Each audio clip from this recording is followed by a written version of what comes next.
Andre, I've read so many books and watched so many videos on chipping tips. Literally, I'm confused. What have you got that can simplify it for me? Yeah, well, you're not alone there, Andrew. There's so many people are getting, as you say, so many tips from their playing partners and from magazines, from the TV. It gets really confusing and starts to scare people after a while, and they don't know what they're going to do.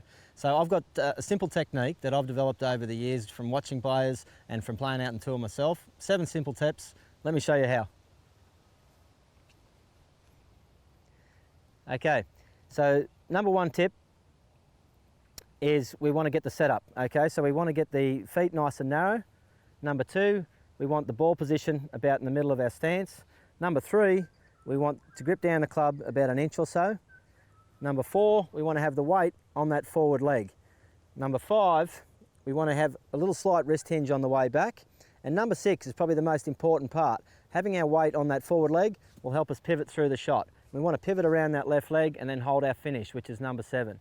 And it's key to get into that position there so we don't actually stand too wide. We're not trying to scoop and help the ball in the air and get real flippy and handsy at it. The whole key to this drill is having a narrow stance, weight forward on that front leg, and being able to pivot around that leg. So basically just picturing that spot on the green, pivoting around that leg, and you can see I've held that finish nice. Not too much weight transfer, there's not too much leg action going around. I'm just trying to stay most of my weight on that left side and pivot around it. So again, I think for now you're going to be talking about all these 7 things. Don't get too confused, most of it's just a setup thing. Once you've done a little bit of practice you won't even think about these anymore.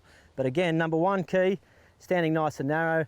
2 is the ball position. 3, gripping down on a little bit. 4, getting that weight nice and forward on that forward leg. So we're a little bit there. Just a slight hinge on the way back. We don't need to go crazy with it. Just a little soft hinge on the way back. And then basically pivoting around that leg and then through to the finish position there. So I think if you follow those 7 steps, you'll become a great chipper pretty quickly.